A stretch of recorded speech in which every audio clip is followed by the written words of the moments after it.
Servus, Glück auf und herzlich willkommen zu einem weiteren FC Bayern Talk. Ja Leute, diesmal zum DFB-Pokalspiel in der zweiten Runde in Augsburg, 2:5. Ich denke, völlig verdient gewonnen. Teilweise, oder sagen wir mal so 2/3 des Spiels, ein typischer Pokalfight, dass wir Augsburg dann nochmal zurückgeholt haben durch so ein Eigentor. Ja, passiert halt, aber es war jetzt nie so, dass man gesagt hat, wir schwimmen jetzt hinten oder sowas oder es ist jetzt nochmal auf ganz harten Kippe oder so. Aber klar, wir wären beim 2:4 nochmal irgendwie ein 3:4 gefallen. Es ist halt ein Pokalspiel, ja, mit einem Unentschieden kommt es in die Verlängerung. Alles ist möglich. Wir haben es trotzdem konzentriert zu Ende gebracht und das war so das Wichtige. Wir können es kurz zusammenfassen. Erste Viertelstunde war gar nichts. Ja, da habe ich schon mehr so einen Eindruck gehabt, wir haben keinen Plan B. Augsburg hat das gemacht, was sie im ersten Spiel auch gemacht haben. Wir hatten da riesige Probleme. Ich weiß nicht, ob es dann eine Ansage gab oder sonst irgendwas, aber nach einer Viertelstunde haben wir dann angefangen, wenn wir so gepresst wurden, den Ball halt einfach auf den Mittelkreis zu spielen und dann ist entweder ein Schuppo dahin gerückt oder ein Gnabry oder sonst wer und hat den Ball da angenommen. Hat sich versucht zu drehen und hat den Ball dann wieder zurückgepasst und wir konnten uns hinten halt rauslösen. Das hat mir dann ganz gut gefallen. Das hat Augsburg auch lange nicht so auf dem Schirm gehabt. Da konnten wir uns immer wieder hinten befreien. Das hat mir gut gefallen. Und dann haben wir das Spiel eigentlich auch im Griff gehabt. Da muss man ganz klar so sagen. Also nach der ersten Viertelstunde bis zur Pause haben eigentlich nur wir das Spiel gemacht. Ja, wir haben das Spiel dominiert. Zweite Halbzeit ging es dann genauso weiter. Und dann kam natürlich auch folgerichtig das 3:1. Ja, dass man dann durch das Eigentor, also Augsburg hat immer wieder so Phasen gehabt, wo sie uns dann wieder ein bisschen versucht haben, Höhe anzulaufen und so weiter. Also Augsburg hat es gut gemacht. Gut, das Eigentor vom Upper, ja, mein Gott, da würde ich ihm niemals einen Vorwurf machen. Passiert halt so ein Ding und abwischen und weiter und das hat er auch gemacht. Hat ansonsten für mich ein super Spiel gemacht. Ja, und dann war es eine Zeit lang halt wirklich, dass Augsburg nochmal richtig Gas gegeben hat. Logisch, bei 2:3, dann war das 2:4 und dann war der Drops eigentlich gelutscht. Klar, Augsburg hat trotzdem weitergemacht und hätten sie irgendwie durch einen Lucky Punch das 3:4 gemacht, wäre es vielleicht auch nochmal spannend geworden, gar keine Frage. Aber so das Gefühl hatte man jetzt nicht so wirklich, ne? Aber sie haben nicht aufgegeben, ist ja auch ein Pokalspiel, ist ja auch alles gut so, wie es war. Ja, am Ende des Tages 2:5 und völlig souverän. Wenn wir die erste Viertelstunde mal weglassen, völlig souverän das Ding nach Hause gebracht. Ne? Und die Chancen genutzt, obwohl wir teilweise noch Riesenchancen haben liegen lassen. Ja? Gerade Mané heute ganz schwach, komme später zu. Hat 2 Riesendinger gehabt. Gnabry hatte 3 Dinger, wo er sich mal ein bisschen klarer entscheiden muss, ob er den Ball mal aufs Tor schießt oder eine Flanke macht oder ja, war heute wieder so ein typischer Gnabry, war bemüht, hat auch die Szenen gehabt, hat aber wieder absolut ja, kein Glück im Abschluss gehabt oder wie man das auch immer nennen mag. Ja, aber ich würde sagen, da gehen wir gleich mal ein bisschen drauf ein. Wir sagen, wir gucken uns erstmal, haben wir hier Daten? Wir schmeißen erstmal einen Blick auf die Statistiken, wa? Die nehmen wir mit. Okay. Was jetzt? Alter Belly, ey. Ein falscher Klick hier auf dieser Kackseite. So. Tore 2:5, klar. Torschüsse 8:28 Torschüsse. Ja, Respekt. Jetzt bin ich gerade ein bisschen baff. Warte, ich muss das hier nochmal aktualisieren. 28 Torschüsse. Okay. Ja, Hut ab. Kam jetzt nicht so viel vor. Ich weiß nicht, was da alles als Torschuss gewertet wurde. Aber gut. Lassen wir mal so da stehen. Gespielte Pässe 582. Man sieht sogar ein bisschen weniger. Man sind meistens 600. 277. Ja, gucken wir uns die Passquote an. Das sagt schon alles aus. 55% Augsburg, 79% bei uns. Wo wir da eigentlich in der Regel auch über 80 sind. Ballbesitz 67, 33. Zweikampfquote 57, 42. Ja, trotz der Fouls, um da vielleicht gleich mal einzuhaken, gerade erste Halbzeit Alto Belli. Also, da weiß ich wieder nicht, weil der Schiri hat wenigstens eine Linie gehabt, das muss man ganz klar sagen. Also, er hat uns nicht irgendwo eine gelbe Karte gegeben, aber Augsburg hatte zweimal wo wirklich eine ganz, ganz klare Gelbe, die war schon orange, ja. Also, zweimal, wo der Ball schon eine halbe Stunde gespielt war, einmal den Kimmich richtig in die Wade getreten. Ich glaube, das andere war beim Fonsi oder beim De Ligt, ich weiß gar nicht. Ja, das geht nicht. Alto Belli, das geht einfach nicht, ja. Ähm, wenn der Ball noch da ist, alles gut. Natürlich war das vielleicht auch nicht mit Absicht, möchte ich jetzt den Augsburgern nicht unterstellen, obwohl das schon deren Spielweise ist. Aber da muss man einfach gelb geben. Ja? Da gibt es keine zwei Meinungen. Also der Ball war lange weg und er kriegt den voll hinten in die Wade getreten. Also weiß ich nicht. Gerade das Ding, das war schon orange. Ne? Da muss man mal ganz klar sagen. Und da gibt es gar nichts. Lassen wir einfach weiterspielen. Ist ja nicht schlimm. Also erste Halbzeit hat Augsburg schon gut auf die Knochen gegangen. Ja? Also immer ja, ich meine, beim Kampf um Ball alles gut, ja, habe ich volles Verständnis für, aber immer diese Kackdinger, diese wichsigen, ne? Wenn der Ball weg ist, nochmal schön reintreten, um was zu bezwecken, dass der Spieler sich dann nächstes Mal in die Hosen kackt und nicht so in den Zweikampf geht oder was. Ja, das geht vielleicht in der Kreisliga oder gegen, keine Ahnung, Andi Möller, wenn der noch spielen würde. Das ist im Hinspiel schon nicht so geklappt. Und heute auch nicht, aber von Schiri Seite hätte ich mir da ein bisschen mehr, ja, klare Ansagen beziehungsweise auch gelbe Karten gewünscht, ne? Muss man mal ganz klar so sagen. Meine Meinung. Gut, ansonsten gehen wir mal die Spiele einmal durch. Sofern ich hier eine gute Aufstellung finde. Eigentlich war es heute bei uns durch die Bank eigentlich ganz gut. Abgesehen von Mané vielleicht mal, der wirklich schwach war, aber ich würde sagen, wir gehen jetzt mal der Reihe nach durch. Ulle, ja, Ulle würde ich eine 3 geben. Ulle hat es gut gemacht. Gerade so die Pässe raus und so hat ganz gut geklappt. Ja, seine langen Bälle sind nie angekommen. Aber ist halt auch kein Neuer, ne? Muss man mal ganz klar so sagen. Also für seine Verhältnisse hat der Ulle es echt gut gemacht. Würde ich eine 3 geben. Pavard würde ich auch eine 3 geben. War Durchschnitt, war jetzt nicht so mega stark, war jetzt aber auch nicht schlecht. Beim ersten Tor, ja, weiß ich nicht, war er ein bisschen weit weg vielleicht. Da würde ich Opa und De Ligt rausnehmen, weil die haben beide einen Gegenspieler gehabt. Ja, aber schwierig. Also bei das erste Gegentor würde ich eigentlich auf Kimmichs Kappe setzen, wenn ich ganz ehrlich bin. Kommen wir gleich zu. Also Pavard würde ich sagen, eine 3. Opa für mich eine 2, trotz Eigentor.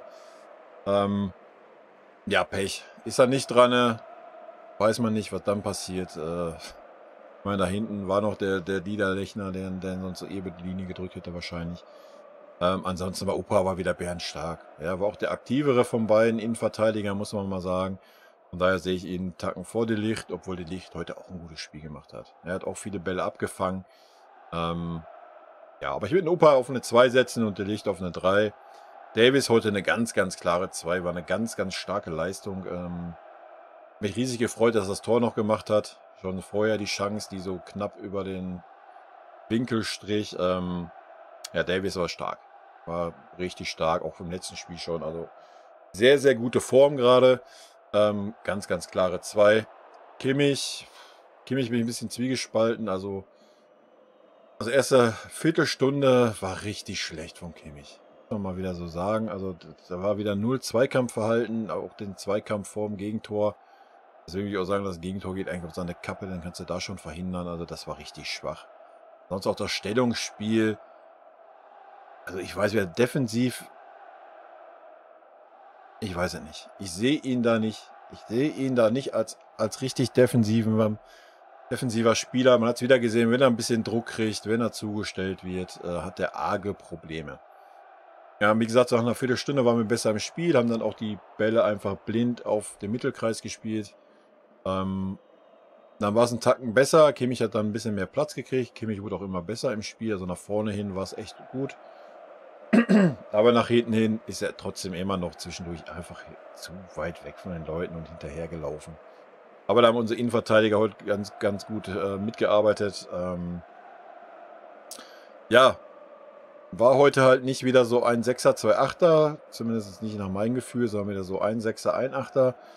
Und ja, dann ist der Sechserraum manchmal einfach nicht besetzt. Ja, und dem Part ist einfach Kimmich sein Part. So, und ja, nach vorne und so Spielaufbau und sowas, alles gut. Hat er sich wenig Fehler erlaubt, aber gerade so so am Anfang war es echt schwach. Von daher würde ich ihn bei einer 3 sehen. Ja, er hat ein Tor gemacht, alles gut. Dadurch hat er aber auch hinten genug Räume gelassen. Der hat da vorne, ja, weiß ich mal, am Ende des Tages ist es gut gegangen, 5:2 gewonnen, alles gut, keine Argumente irgendwie dagegen. Aber ja, ich bin gespannt, wie es gegen Barca sein wird.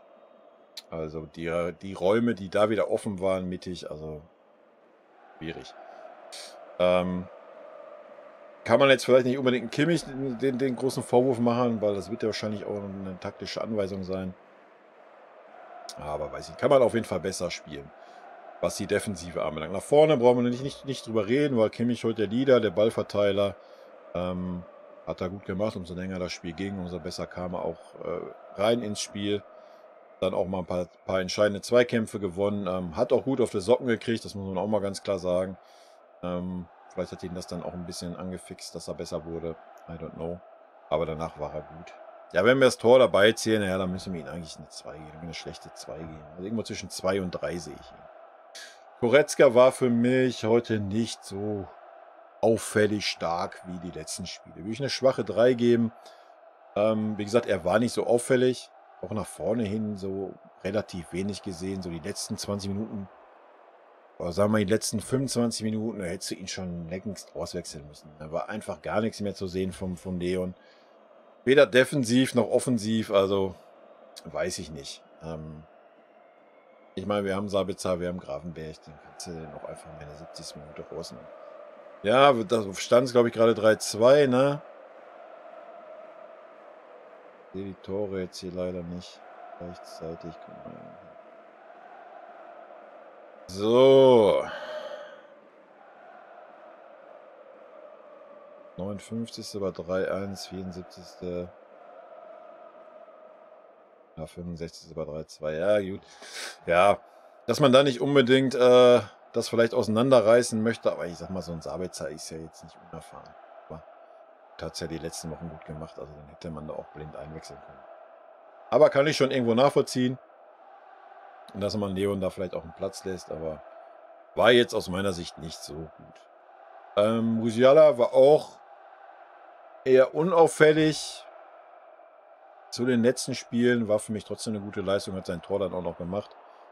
Ansonsten vorne manchmal ein bisschen gehadert, die Abspiele kamen halt nicht. Ein Gnabry war viel zu eigensinnig, ein Mané war viel zu eigensinnig. Obwohl Mané noch einmal ganz gut reingespielt hat.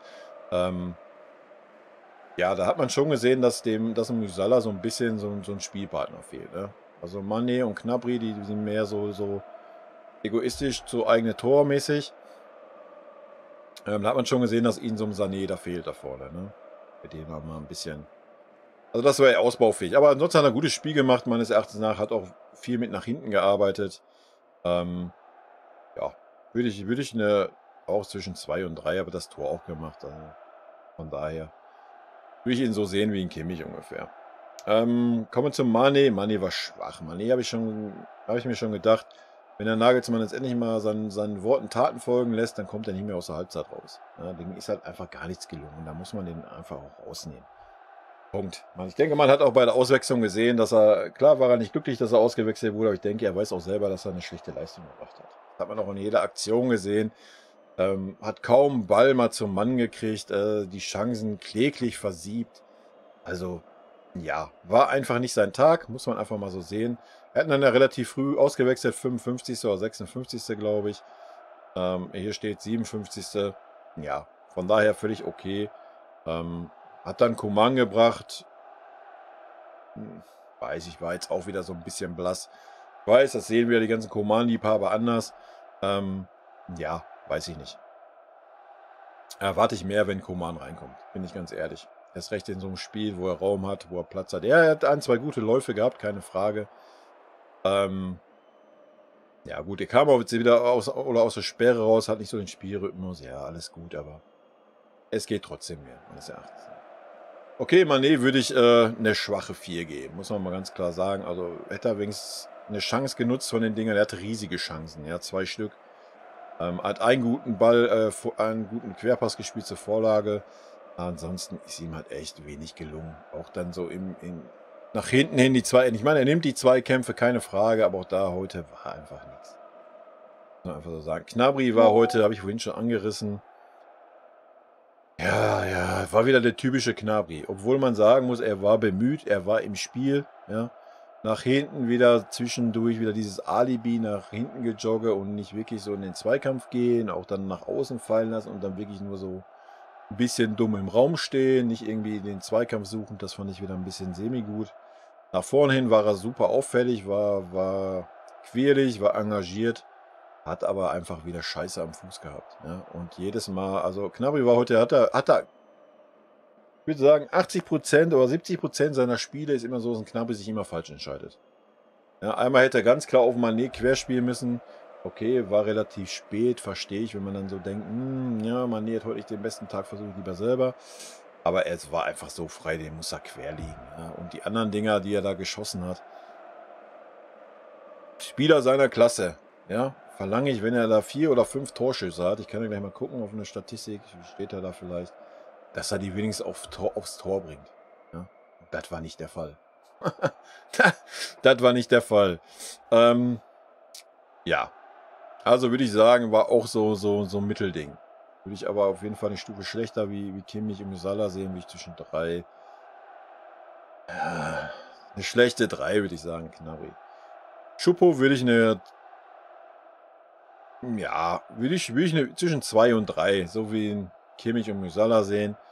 Hat die Tore gemacht, muss man ganz klar sagen. Von daher, komm, wir geben ihm eine 2, eine glatte Zahl. Hat er sich verdient, er hat 2 Hütten gemacht. Punkt, da gibt es nichts zu diskutieren. Ne?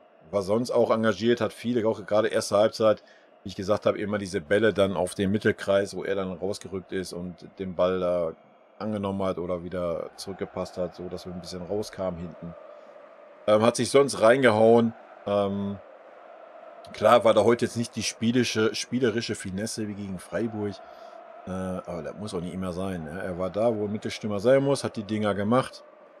Punkt. Ja, da muss man auch mal ganz klar sagen, super gemacht, Note 2, Arsch weg. So, Einwechslung, können wir nicht viel zu sagen. Coman habe ich schon mal zu gesagt. Müller für 10 Minuten, ja. Ich meine, Müller war auf jeden Fall drin. Müller war drin im Spiel, hat das Tor ja auch noch vorbereitet, was er super gemacht hat, muss man auch mal ganz klar sagen. Und ein Sabitzer für die paar Minuten, die er drin war, war auch sofort im Spiel drin. Er hat ja auch noch 1,5 Chancen gehabt, also da gibt es nichts zu meckern. Wie gesagt, ich hätte eigentlich mir gewünscht, dass ein Sabitzer ein bisschen eher kommt für den Leon. Der war ziemlich platt, so ab der 70. spätestens. Ja, und Musiala hat sein Tor auch noch gemacht, hat mich auch gefreut. Von daher alles gut, würde ich sagen. Ansonsten wollte ich eigentlich am Anfang des Videos sagen,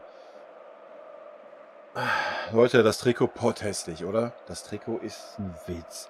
Ich habe das Olympiastadion geliebt. Ich war da oft im Blog und ich meine, erstmal ist es schon sehr frech, wie auch viele angedeutet haben, dass man in der jetzigen Zeit in einer Saison irgendwie 5 Trikots rausbringt. Ja? Weil ich bin jetzt nicht so ein Freak, der jedes Trikot kauft. Ich habe hier das Wiesentrikot gekauft, was mir einfach super geil gefällt. Und seitdem ich es trage, läuft es bei uns auch. Von daher werdet ihr mich auch nicht in einem anderen Trikot sehen, solange wir gewinnen. Aber wenn ich dann schon ein Trikot zu Ehren des Olympiastadions rausbringe, was ich echt gefeiert hätte, wenn es übrigens ein schönes Trikot gewesen. Aber selten ein so hässliches Trikot gesehen bei uns. Eigentlich noch nie. Wir haben schon ein paar hässliche Trikots gehabt. Ich habe auch ein paar hässliche Trikots. Aber das haut alles raus. Und fühle ich nicht. Ja, fühle ich wirklich nicht, wenn man irgendwie... Ich weiß gar nicht, müsste mal eben gucken, bevor ich jetzt Mist erzähle. Aber ich glaube nicht, dass es super billig ist. Aber wenn man dann so Trikots rausbringt, wo man sagt, jo, wir machen das jetzt aber wegen Olympiastadion, ja, weil es Olympiastadion zu ehren und so weiter. Ja, ich meine, dann kann man das machen, ja. Da muss man aber wenigstens ein schönes Trikot rausbringen und nicht so ein Rotz. Und dann sollte man das auch zum angemessenen Preis machen, ja. Weil damit sind die jetzt einmal aufgelaufen. Ich weiß nicht, ob sie vielleicht nochmal in einem Heimspiel mit auflaufen und dann war es das wahrscheinlich auch, ne? Und ja, wartet. Preis, ja, ganz normaler Preis, Alter. 90 Euro ist halt.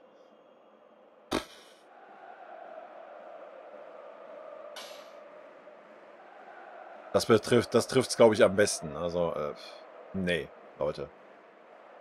Weiß ich nicht. Also, ich meine, wir werden, wenn du FC Bayern-Fan bist und kaufst mal ab und an was im Fanshop, wirst du schon gemolken. Muss man mal ganz klar so sagen. Ja, die Preise sind nicht billig. Man wird da schon gemolken. Aber dann irgendwie in einer Saison 5 Trikots bringen, ist halt schon echt frech.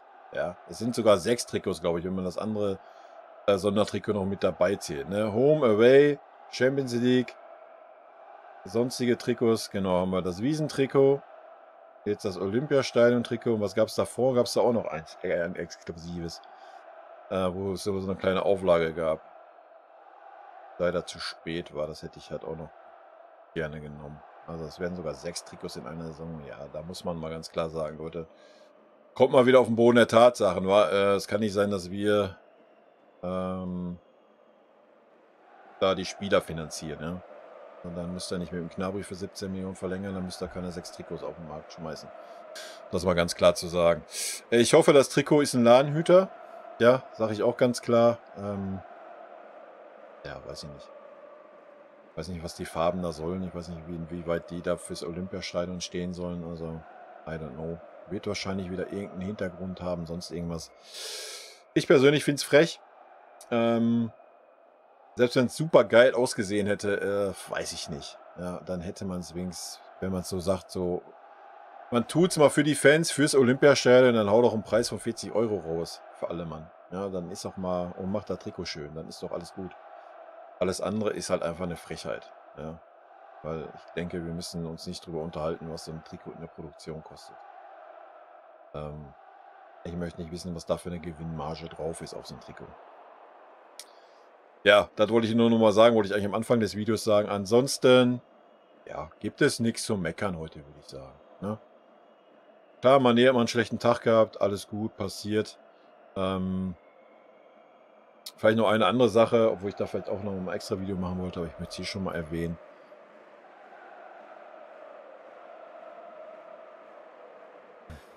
Also wer das hier länger guckt, weiß, ich bin ja eigentlich ein Hoeneß-Fan. Bin auch ein Fan von klaren Worten, die er früher gefunden hat. Aber seine Worte zu der Katar-Geschichte ist für mich nicht tragbar. Ja, bin ich super enttäuscht. Ja, jeder kann irgendwo seine Meinung haben, keine Frage. Aber erstens, wie man die Meinung dann kommuniziert und damit welchen Argumenten man da arbeitet, ist halt einfach traurig. Ja, und eines FC Bayern nicht würdig. Sage ich euch ganz ehrlich, ist meine Meinung, es ist ein FC Bayern nicht würdig. Mit welchen Argumenten man da dieses super tolle Katar-Kack-Ding hier rechtfertigt. Der andere Witz oder die andere Frechheit ist es, dass es auf jeden verfickten Trikot drauf ist und du die Scheiße noch nicht mal abwählen kannst. Ja, für alle anderen Logos musst du irgendwie extra zahlen und diese Scheiße ist mit drauf gedruckt, auch wenn du es gar nicht haben willst. Deswegen habe ich jetzt auch lange Zeit keine Trikots gekauft, aber das Trikot hat mich so überzeugt, dass ich es trotzdem gekauft habe. Ja, aber es ist eine Frechheit, dass das damit drauf ist und es ist auch eine Frechheit, womit man ja dieses Sponsoring verteidigt. Ja, sage ich euch ganz ehrlich. Ich bin kein Freund davon. Klar gibt es ganz, ganz viele Argumente dafür, beziehungsweise Argumente nicht wirklich, wie ich finde. Man kann das rechtfertigen, ja, mit ganz, ganz vielen Argumenten. Ja, aber wir sind der FC Bayern. Haben wir es nötig? Wir sind der FC Bayern und prahlen immer damit, ja, wir sind nicht einer dieser Clubs, die von Staaten finanziert werden, bla und Sylt. Ja, da muss ich auch kein Katar-Sponsoring gegen den Willen der Mitglieder durchballern, wa? Das läuft nächstes Jahr aus. Ja, und ich bin sehr gespannt, ne, ob das verlängert wird oder nicht. Wenn der Verein auf seine Mitglieder hört, dann hat man es nicht zu verlängern, ja. Und ich denke, das haben die auch nicht nötig. Ne? ganz ehrlich, es gibt ja, immer ist so ein Argument von unserer Führung so: „Ja, aber wir leisten da ja, Aufklärungsarbeit und seitdem wir das machen, sind da Zustände besser geworden“, hin und her. Frauen werden da immer noch wie Dreck behandelt, da werden Arbeiter wie Sklaven behandelt, da sterben Arbeiter, die Olympiastadien bauen, die dann jetzt für ein Jahr genutzt werden, danach brach liegen, ja, und das verteidigen wir als FC Bayern mit so 'nem Sponsoring und das fühle ich persönlich so gar nicht, ja. Ähm, und da gibt's für mich auch kein Argument. Da gibt's kein Argument zu sagen: „Ja, aber wir kriegen da 30 Millionen im Jahr.“ Ja, dann nehmen irgend 'n anderen Scheiß-Sponsor da drauf, der dir nur 10 gibt, dann ist das so, ja. Also, Leute, ganz ehrlich. Ähm, die Fans werden so viel gemolken, wir haben so viele Mitglieder, wo ich auch einer von bin, die Mitgliederbeitrag zahlen. Ja, also da sollte man dann auch mal bei sowas auf seine Mitglieder hören, ja. Und ich denke, das haben wir am Ende des Tages nicht nötig. Es sei denn, da fließen noch irgendwelche anderen schwarzen Gelder, was ich auch gar nicht ausschließen möchte, ja, sage ich euch auch ganz ehrlich. Weil so wie das da mit einer Leidenschaft verteidigt wird, dieses Sponsoring bisher, ist das schon sehr dubios, sage ich euch ganz ehrlich. Aber lassen wir uns mal überraschen, wie es da nächstes Jahr weitergeht. Auf dieser Jahreshauptversammlung war es ja relativ ruhig zu dem Thema, obwohl Hoeneß da auch wieder aus der Rolle gefallen ist. Und wie gesagt, das geht in meinen Augen gar nicht. Weil die Meinung, die ein Herr Ott da vertritt, ja, da wird er nicht, das ist keine Meinung, wo irgendwie die 100 Mitglieder haben, ja, da sind ein paar mehr Mitglieder. Ansonsten sollte man zu so einer Geschichte vielleicht einfach mal eine Mitgliederbefragung machen, ja, wie da die Mitglieder das sehen. Das wäre doch mal ganz interessant und dann vielleicht mal darüber entscheiden. Wie gesagt, es kann nicht sein, dass da 10 oder 20 Millionen jetzt irgendwie das große Dingen sind, wo wir so ein bisschen gefühlt so, ja, wir reden immer von mir ist an mir und so und wir sind so ein toller Club und so weiter und haben dann so 'n Sponsoring, obwohl wir es gar nicht nötig haben und verteidigen das mit Argumenten, die ja, gerade die der Hoeneß da im Doppelpass rausgeballert hatte, die einfach nicht gehen, ja, die einfach nicht gehen. Da hat es auch nix damit zu tun, dass wir nicht, irgend 'ne Verein sind, wie was er da rausgeballert hat. Ja, sind wir nicht. Trotzdem muss man nicht seine Seele verkaufen, sage ich mal, ja. Ist jetzt ein bisschen übertrieben gesagt, aber ich denke, ihr wisst, was ich damit meine. Und ich persönlich werde die WM auch nicht schauen. Ich werde da kein Spiel gucken. Ich werde dazu kein Spiel irgendwo auf irgendein Fernsehprogramm einschalten, für irgendeine Einschaltquote sorgen, werde ich nicht tun. Ich bin es traurig, dass so wenig Gegenwehr da kommt. Aber wie gesagt, vielleicht mache ich da die Tage noch mal 'n extra Video zu. Das würde jetzt, glaube ich, hier den Rahmen sprengen. Ähm, kleiner Ausblick, Samstag in Hoffenheim. Ich denke mal, ist der nächste gute Prüfstein für uns, ja, gar keine Frage. Dann in Barca. Ich denke, das wird auch noch mal 'n richtiger Prüfstein und ich denke, danach kann man dann sagen, sollten wir die beiden Spiele positiv gestalten, worunter ich persönlich verstehe 'n Sieg in Hoffenheim und mindestens 'n Unentschieden in Barca. Ich denke, dann kann man davon reden, dass wir wieder in der Spur sind. Vor allen Dingen, wenn die Leistungen auch so sind, wie jetzt die letzten 2 Spiele waren, ne? Bin ich sehr gespannt. Ja, und in diesem Sinne, Leute, rot-weiße Grüße gehen raus. Bleibt gesund. Bis Samstag. Tschüssi.